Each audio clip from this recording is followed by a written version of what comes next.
Hey everyone, how's it going? Elliot here again. You might notice a slightly different background. You might also notice that the audio is really echoey. I'm going to try and keep this short and sweet. I have basically moved into a new studio. I'll have a proper studio tour up very soon, but I don't have the room properly soundproofed yet, and there's not a lot of furniture in here, so you'll have to make do.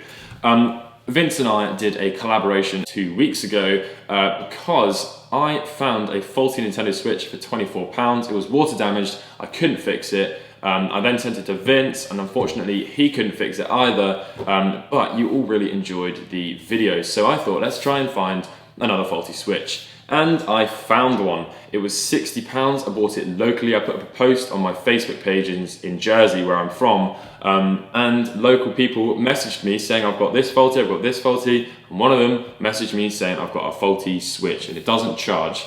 It came with the box, it came with the dock, it came with manuals, it came with some sleeves, it came with the Joy-Cons obviously and the Switch, which was in pretty good condition. So I was pretty excited. Not a lot of money there to lose really, even if it doesn't work. The parts alone there exceed £60.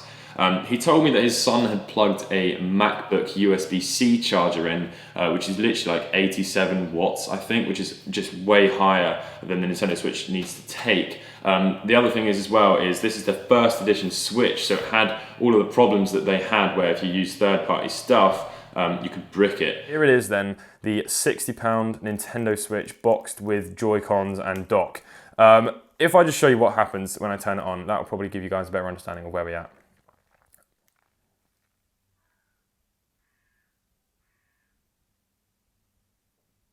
There we go, that's all that happens. Here is a dock, here is a HDMI screen. Let's dock it and see what happens.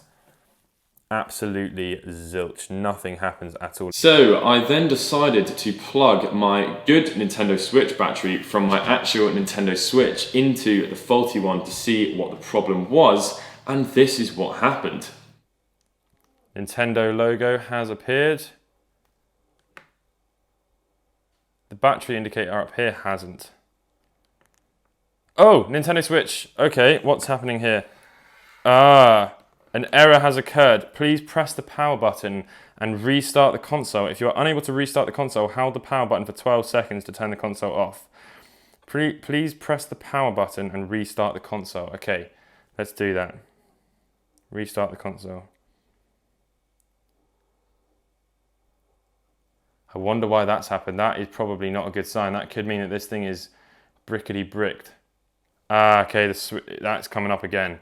And basically, that error code is one of either two things. The NAND has an actual problem, which is basically a software and a bit of registration. If there's an issue with that, you're pretty much knackered because the Switch gets that NAND code from the Nintendo factory, and you can't recover that unless you've already done a backup of it. That is usually the sort of thing that happens if you've modified your Switch and put different software on it, which obviously this hasn't happened to. This is a local father of a 5-year-old child. So it wasn't going to be that. And my friend Sean over at the SJM4306 channel advised me that it could be the USB-C IC port charger, which is chip, basically. Oh my god, so many words there. Which basically means someone's shoved the charger in that's not going to be the right charger, and it's just blown up that chip, and now that won't work. So I was prodding around with my multimeter and I didn't know what to do, so I called my mate Vince. And he had a little look as well, and he tried to advise maybe to reset it, and that just didn't work. So I hopped on a flight and I flew over to his house.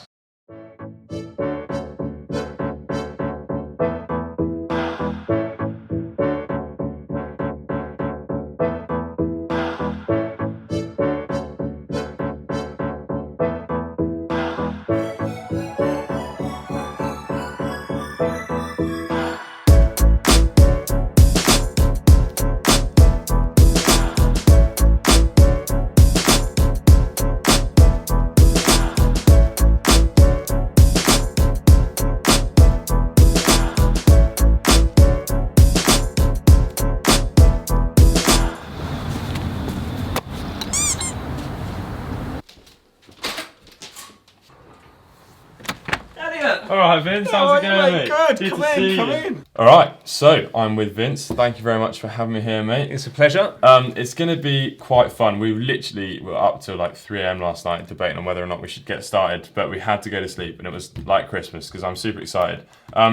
So I spoke to my friend Sean, and he has advised us that it could be the USB-C control chip. This little one here. Yeah, and so Vince has bought a replacement, and you ordered this on Thursday, or was it Wednesday? I think it was Wednesday. It arrived Thursday. I know, so we're super lucky that it actually came in time.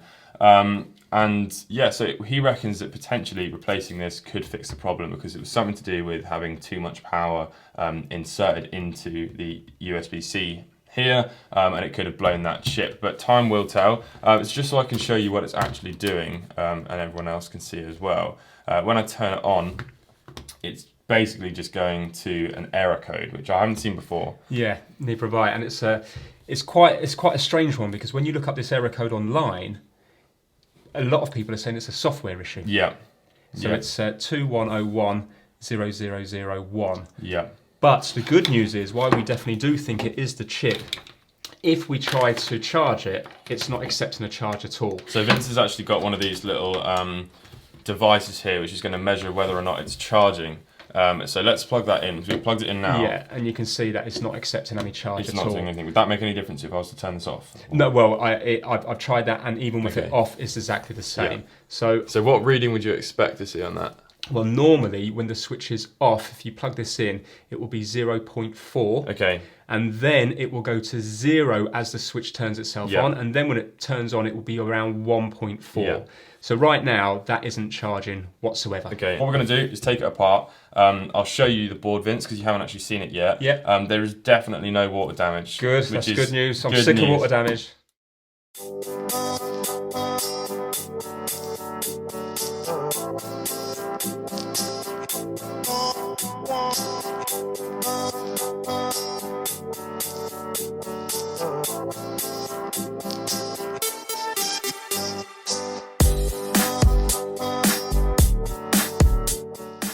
Right, so we've just got the back of the switch off and we've taken off the metal shields, and Vince has got his multimeter here, and what we're going to do is just check a couple of the different capacitors around that charging chip that we were looking at, and if there's a short, then that could indicate that this is actually the problem, or we might need to just replace those caps.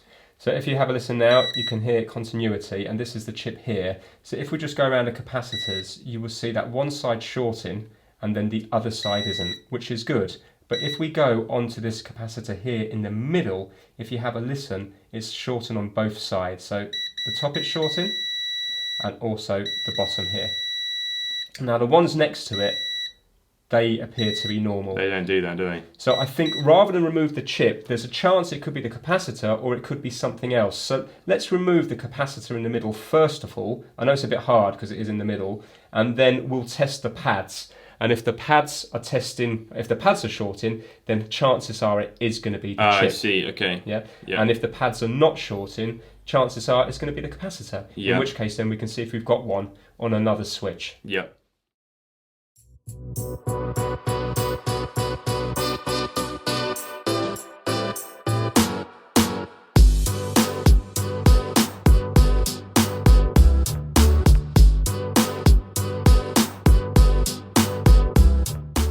So what we're going to do to begin with is I'm going to put a little bit of flux because we just want to remove this middle capacitor. So we're going to put some hot air on it, take it off, and then we'll measure the pads. Okay, right, so we've taped the board down, and Vince has got his hot air station, which looks very professional.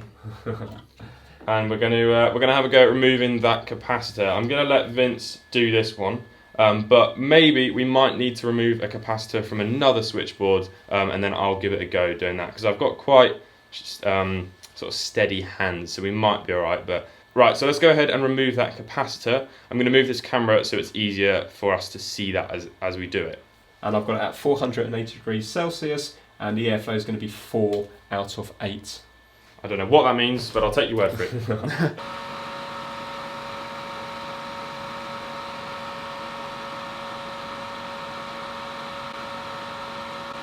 Oh! Right, so we now have the capacitor off, so let's test the pads now and see what's happening. So what did you say we want from this? What result do we want? Well, I mean, it'd be nice if the shorts had now gone, because it means we could just change this tiny capacitor. Okay. And that's it, job done. Maybe. Right, so let's do the top one should be the ground, and the bottom one's still shorting. So it's not shorting. the capacitor. Oh my god, that's the capacitor. Yes, yeah. On the end of these tweezers, I have that capacitor. That was ridiculous.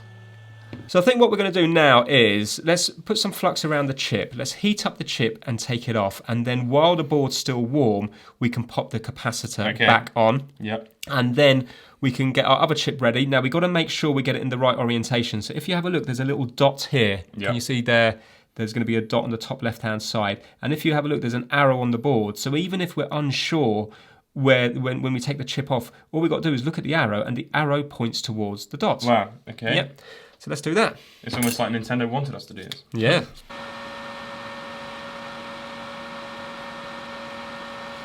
Right. There we go. Oh my god. Right, so let's pop that capacitor on before we forget about it.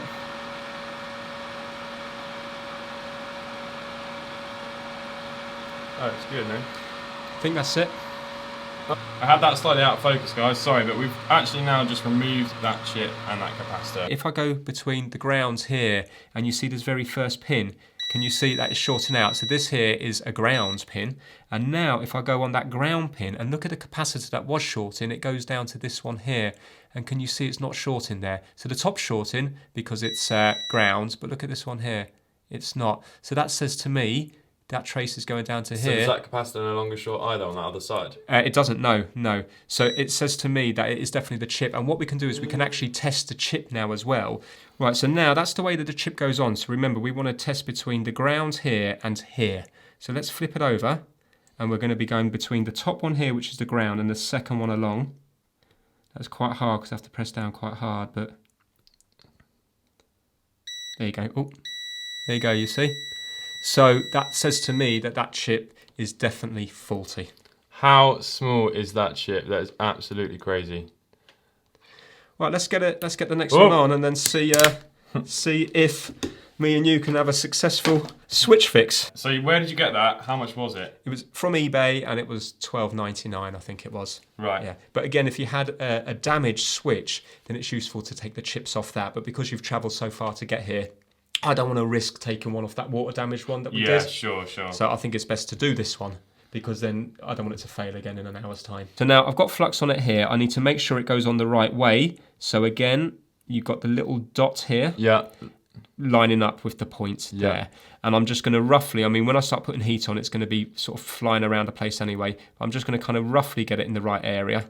Oh god. So how can you see where the pins are going to lie up with the pads? Well, I know. Well, the thing is, solder will want to stick to solder. So for example, surface tension will pull it in together. So what you'll see is, right now it's crooked, but as it starts to heat up, then hopefully it will pull it in. Obviously it's not going to do it if it's like that, but when it's close, then it will pull it in.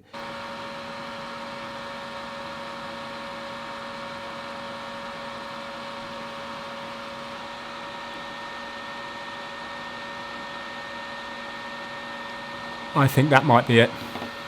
Really? Yeah.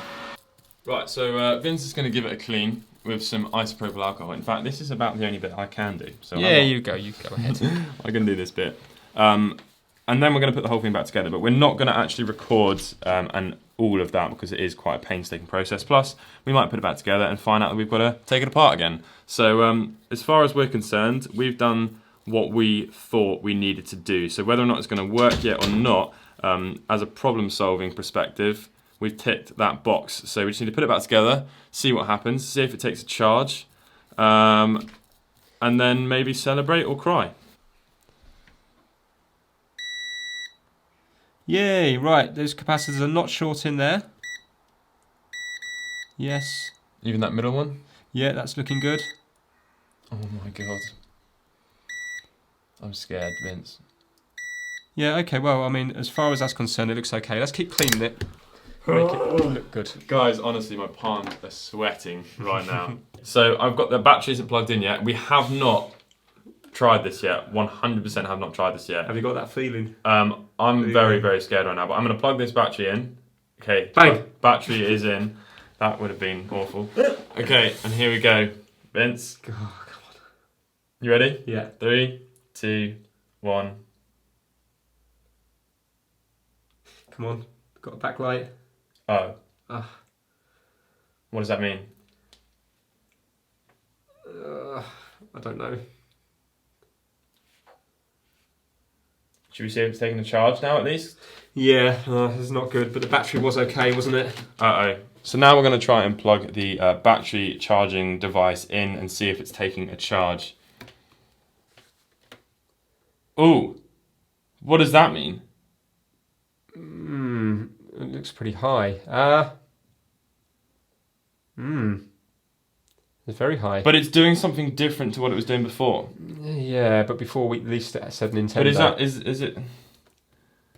is it on, do you think? That's very high. Is it? Yeah. It's very high. Oh, hold on. It's on! It's not got a screen. Why has it not got a... Yeah, but that could be just because we've actually not put something in properly. But it's actually on, man. The backlight's in. Put the volume up. Hold on. Put the volume. Oh. It's on, but it's just not on. But it was displaying before, so we haven't got an issue with the display. Yeah, so we just need to problem solve this a little bit more. Do you know what I think we should do? Should we try dock it? I think... okay, yeah, we'll dock it and we'll see what's happening with the dock. Right, so Vince has got his Switch hooked up to his TV just to show that the dock is all functioning and everything. So Vince, if you take that out, I'm going to put this one in.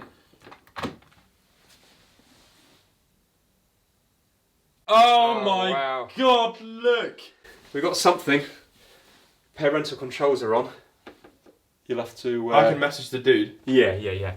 Oh my God, oh my God, oh my God, oh my God, oh my God. So it wasn't anything wrong, it was just a screen connector. Brilliant. Literally, I'm so zoomed in, Yeah. we were not prepared for this. There's nothing Yeah. showing right now. Vince asked me to put that ribbon cable back in because he was worried that it could potentially break because it's quite a brittle. I always end up breaking them and the switch Yeah. is useless once you've broken them. So what we were about to do is take the old water damaged board that I sent Vince in my last video. We were gonna swap that chip over, but Vince just decided to just reseat it for the sake of it, and he literally said, I'm gonna do this, for the sake of it. And look. So let's get it back together, make sure it's all working, and also let's change out the thermal paste as well. And hopefully then it might well be a working switch, Oh. which would be great. So it's going to go to 0.4. Is that showing on the Oh, screen? it's gone straight on. Okay, so If I turn it off. that's okay. No, it's fine. So you can see it's charging at 1. Can you see that there on? Yeah, that's fine. Yeah, 1.37, which is normal. So I think the reason it was charging high before was because the screen wasn't properly inserted. But mate, everything works seamlessly. You know what we should do now? Yep. We should plug it back into a Mac charger. So we've got the game. This is Mario Kart Deluxe 8. I got slated once in a video because I called it Super Mario Kart. So that was naughty of me. Right, so we're going to plug this in and see if... Which way do the pins go? This way. And see what it does on the Switch. So let me just turn it on real quick. And put the cart in. Yep. Does that mean it works? That's definitely. Yeah. Sick. Okay.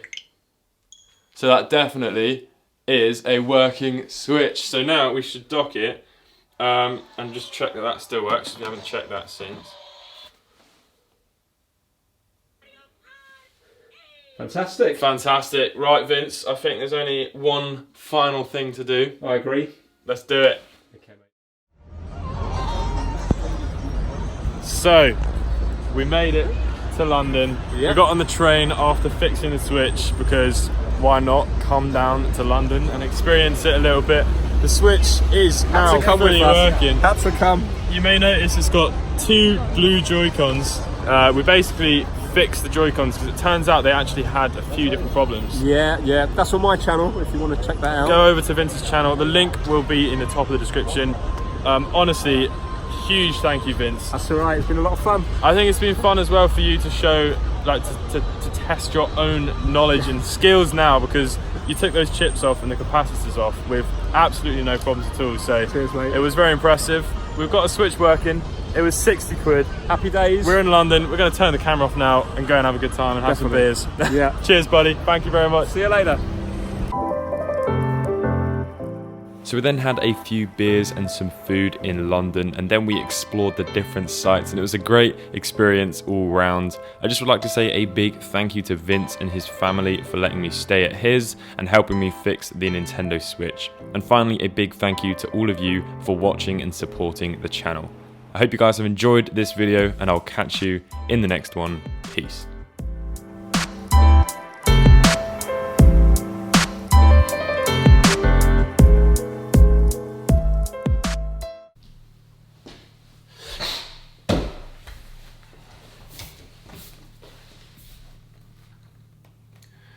Hey everyone, how's it going? Elliot here again. In today's video, we are going...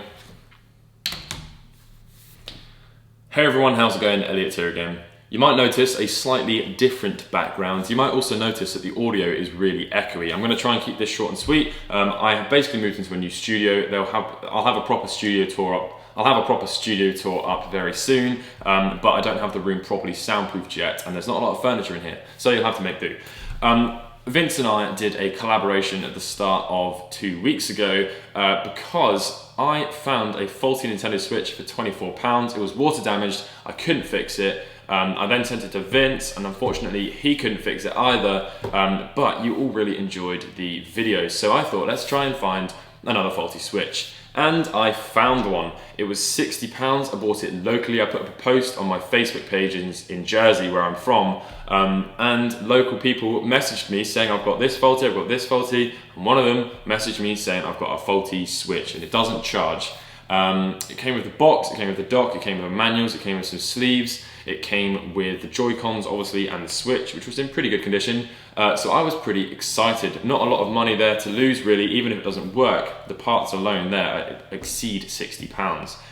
He told me that his son had plugged a MacBook USB-C charger in, which is literally like 87 watts, I think, which is just way higher than the Nintendo Switch needs to take. The other thing is as well is this is the first edition Switch, so it had all of the problems that they had where if you use third-party stuff, you could brick it. So here's a quick clip of when I was showing you what the problem with the Switch was.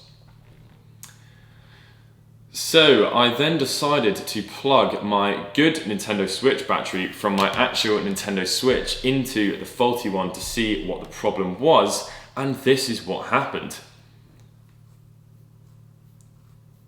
So I then decided to plug the battery from my good Nintendo Switch into the faulty one, and I got an error code. It actually then went past, the Nintendo logo and the battery icon and showed the Switch logo, but then it immediately flashes a error code. And basically that error code is one of either two things. The NAND has an actual problem, which is basically a software and a bit of registration. If there's an issue with that, you're pretty much knackered because the Switch gets that NAND code from the Nintendo factory and you can't recover that unless you've already done a backup of it. That is usually the sort of thing that happens if you've modified your Switch and put different software on it, which obviously this hasn't happened to. This is a local father of a 5-year-old child.